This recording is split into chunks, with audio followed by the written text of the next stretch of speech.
Ahmed's eyes gleam with a hint of hope as he rummages through trash cans, searching for scraps to survive. At barely 10 years old, he is one of the 10.5 million out-of-school children in Nigeria denied the chance to learn, read, and write. In the Federal Capital Territory (FCT) alone, over 150,000 children are out of school, forced to fend for themselves in harsh conditions. Ahmed is left to sleep on the bridges, exposed to the scorching sun, torrential rains, and freezing cold nights. He dodges authorities who seem more interested in chasing vulnerable destitutes than offering support. The Federal Ministry of Education, the Universal Basic Education Commission (UBEC), and the FCT administration have failed to provide accessible education, leaving Ahmed without a chance to realize his dreams. In this regard, government should be blamed. Are you getting me? Government is the owner of the school. Government should provide that.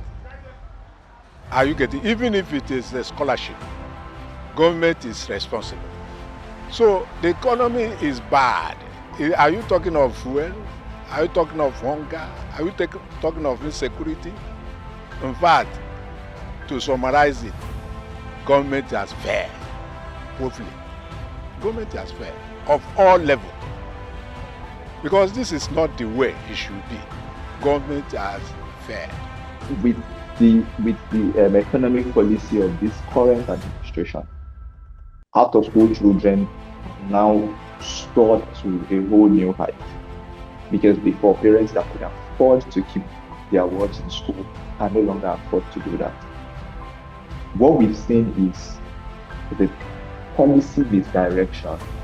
We've paid lip service to education for the longest time, and when we look out there too, the rewards are not corresponding to the promises. Those are the three things that I see as the problem. The policies, the attitude, and funding as well. Funding comes under the attitude, because if we value it, we would have funded it more. And then the mismatch between promises and reality. Because I speak to my dad, older folks, and they say things like, it's even on serious people in the 90s, it's on serious people that want to go and work as fuel attendant at the filling station. People took pride in their work. They took pride in, I have a white collar job.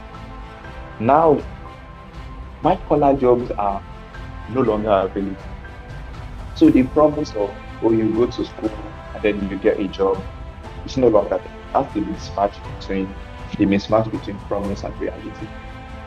We see graduates who now, have parents shops, things like that. It's problematic.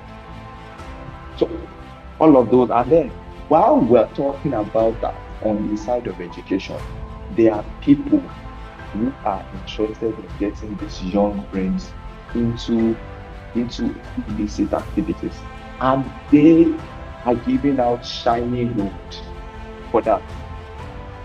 Whether it's people who want them to just walk on the streets, they give them money by the day, or the guys that want to initiate them into cybercrime or cultism.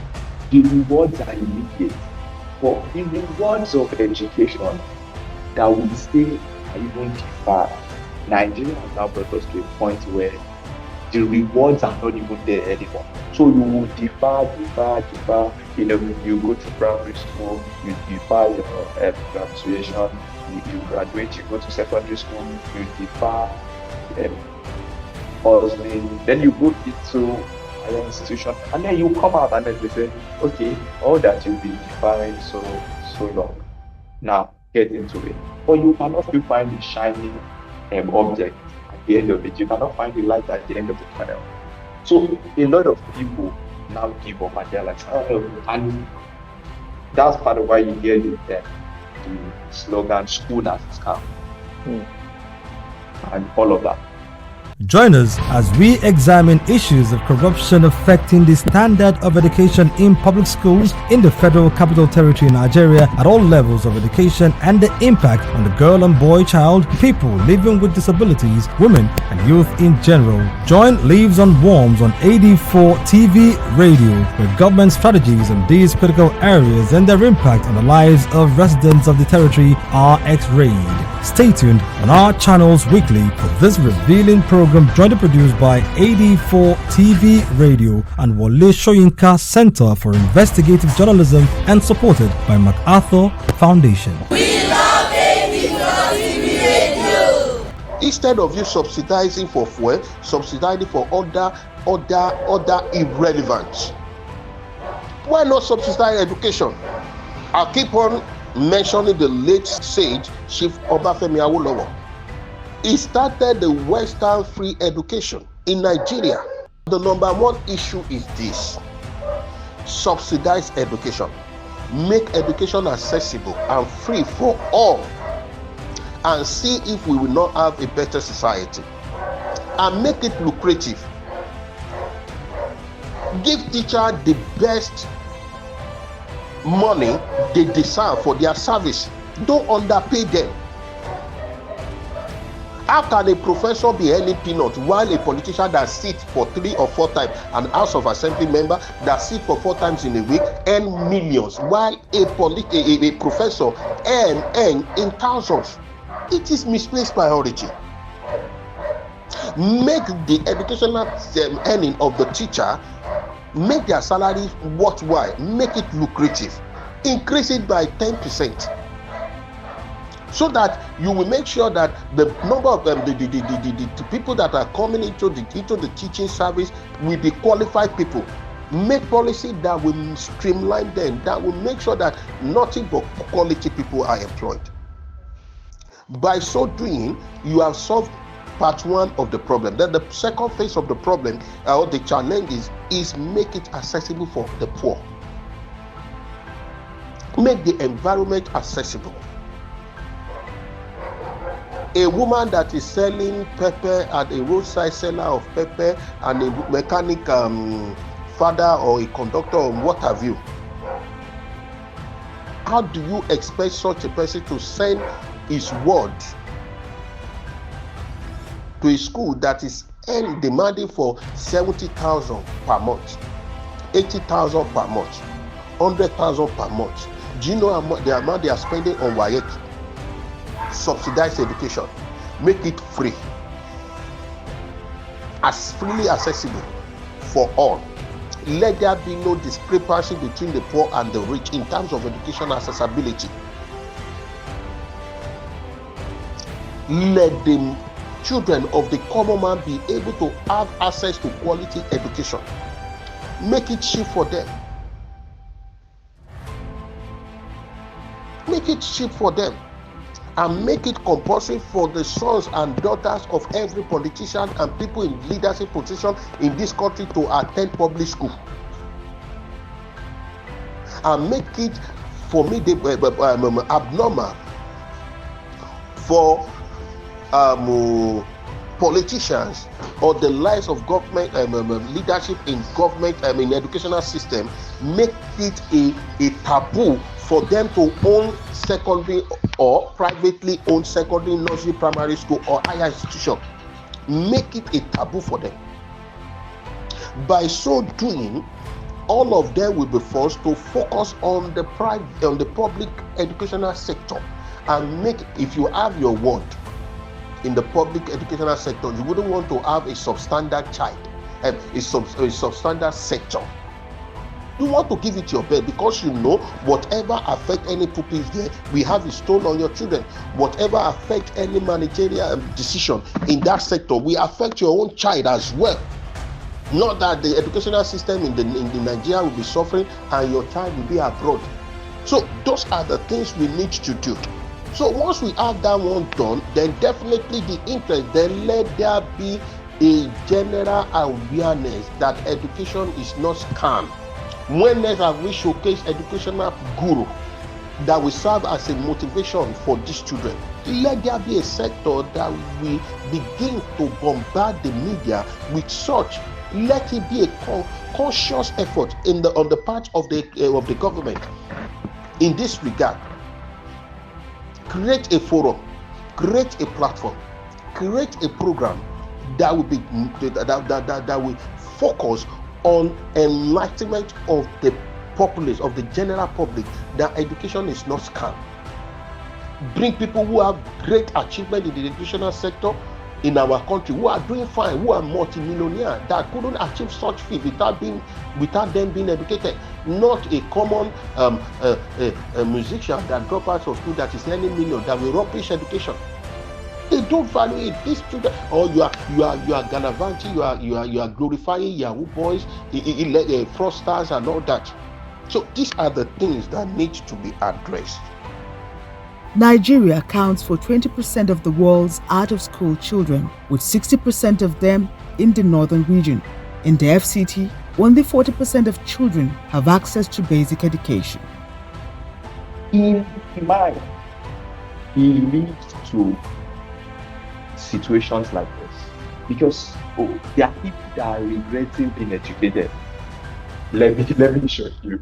I mean, if you say, nobody has ever regretted being educated. In Nigeria, there are people regretting being educated.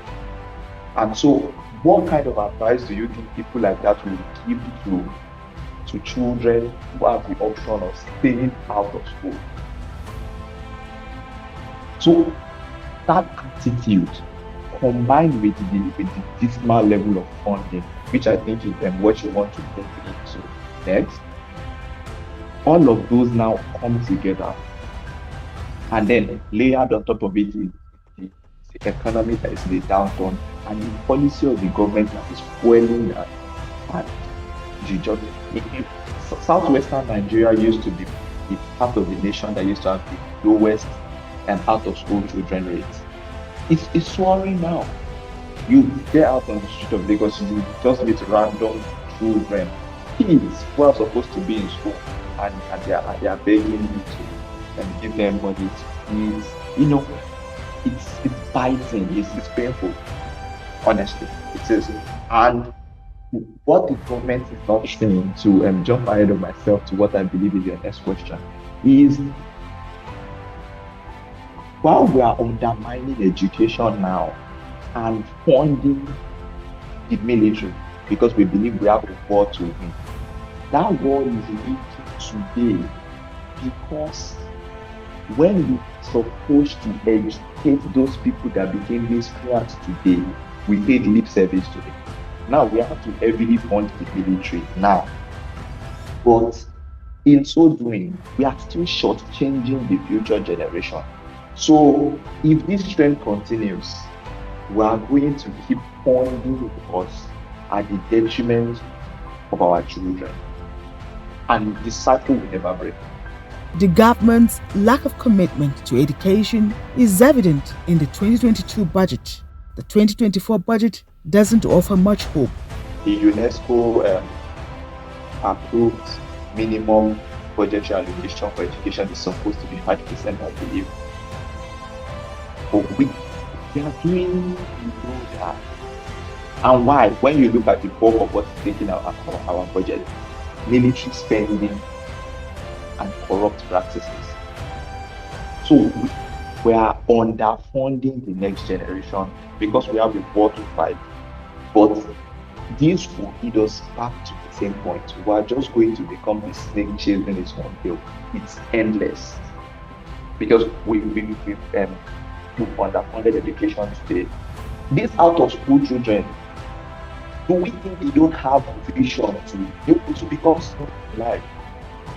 So the moment we cannot put them via education to get to the right path, these militants, these kidnappers, these ritualists, we put them on, and then we will keep fighting this war against insecurity and terror.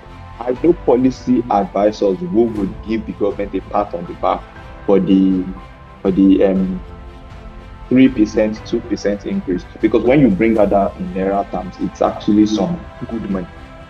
But the truth, it is not enough.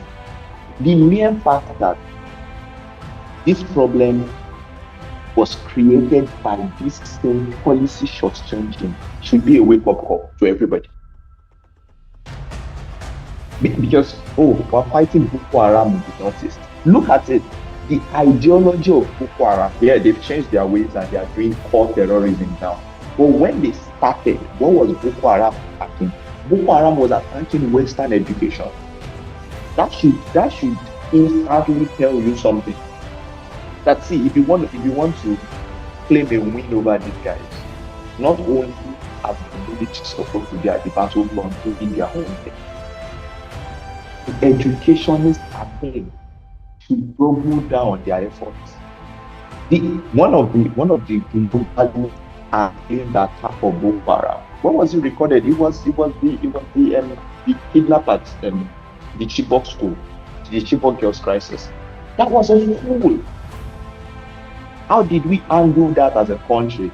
The next year we got funding for education, and then we gave the bulk of that to the military. It just doesn't make sense. At this point, I dare say that the 5% UNESCO benchmark cannot even work for us, because we are in a problem that education caused. So we should attempts to be doing beyond that. But what are we doing? We're doing 1.5%. That's dismal. It is. And it is so.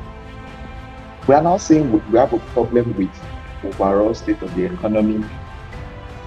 The pipeline that is supposed to provide skilled labor, you are polluting that pipeline. You are not maintaining that pipeline. But you somehow expect that all of the products that will come out of it should be good products. It doesn't work that way. If you want the product to be good, the process also has to be good. That's the problem. What are we doing? And it's shocking, but research has proven it, that the core of what the child will do, how the child will have mastery of whatever language, the lingua franca that is being spoken, reading skills, analytical skills, logic, presenting of arguments and things like that are formed in primary and secondary education. So when you get into tertiary school, you are just building up on that. It's the reason why you can see PhD holders and they cannot articulate their thoughts. They are educated, they are learned, they've been to the fountain halls of tertiary school, but they missed it at the point of the bedrock. So we really should be paying attention to all these places as well. And money is how we get done. So we can maintain that 1.5% and see where it leads us, but it's not a good place. The forward-thinking countries are doing way more than that. Ku kasance tare da mu yayin da muke tattaunawa kan yadda matsalolin cin hanci da rashawa ya dabaibaye ingancin ilimi a makarantun gwamnati da ke birnin tarayya Abuja da ma Najeriya a matakan ilimi daban-daban, tasirin ilimin ga 'ya'ya mata da maza da ma masu bukata ta musamman, mata da matasa ma ba a bar su a baya ba. Kasance da kafar AD4 TV Radio don ilmantuwa kan manufofin gwamnati, tsare-tsare da ma yadda matakan aiwatar da su ke tasiri ko akasin haka. Yin tankaɗe da riraya na daga cikin abubuwan da muke baiwa muhimmanci. Ku tabbatar kun kasance da tashar mu ta AD4 TV Radio a kowane mako don sauraron wannan shiri. Bisa ɗaukar nauyin AD4 TV Radio da cibiyar Wole Soyinka da ke tallafawa binciken injin da tallafawar gidauniyar Makata. As Ahmed grows older, his desire to learn is only fading away, replaced by the harsh realities of his circumstances. Without access to education, he is left with limited options and a bleak future. The options of becoming a thief, a bandit, or a bad boy present themselves before him on a daily basis as the quest for survival glares at him, a life of crime and desperation that could have been avoided. Ahmed's story is a heartbreaking testament to the consequences of neglect, and lack of commitment on the part of government to prioritize education for all. Responsibilities are growing every day. And basically, the economy is not helping the system. You want to go and get a school uniform for your child today, you know what it is. Books is a hell, not to talk of the textbooks. So, government has a very, very good role to play in education. Without government, education will be very hard for the common man. That's why you see a lot of touts all over the city today. If you look at back at 70s, 80s, it was not as common like this. Okay, even the university, it also affected them, the tertiary institution. The private university, the poor people cannot go there. Then the public government schools, universities and higher institutions, just like it's God's grace. The economic situation is too bad. So many people cannot even afford money to sponsor their children to school. Because number one is that people look for food to eat first. Look for food to eat when you've eaten, you've gotten what to eat, even let's say maybe just a day square meal. When you get a 1 day square meal to eat, you will now start thinking of, like in my environment, I know of some parents that their children have not even resumed school till now because there's no money. Even the public school, there's no money, not to talk of the private. So it's not easy. If there's anything government will do, in fact, I think education is one of the number one issue that it should be settled. And any other thing will take shape itself. Average Nigerian live by the grace of God. Things are very exorbitant this year.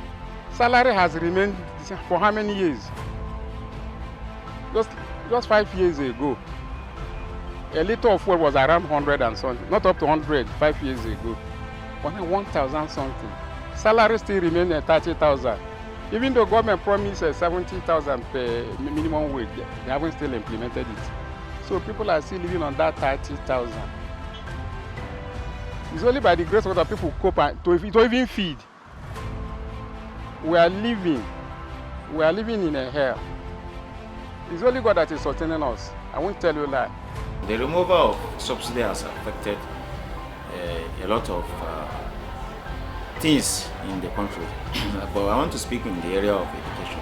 If you look at the transport cost, removal of subsidy has led to increase on transportation. And there is one thing with fuel, because most of our cars consume PMS, and you can imagine, even since the removal of subsidy, people are battling with the food prices, increase in food prices every day. You see, so parents are even battling of feeding of their children. Then talk more of even securing them admission in schools. So these are some of the challenges that parents are facing, and it's even affecting the education. A lot of parents decided not to even put their children in school because of hardship caused by the subsidy removal.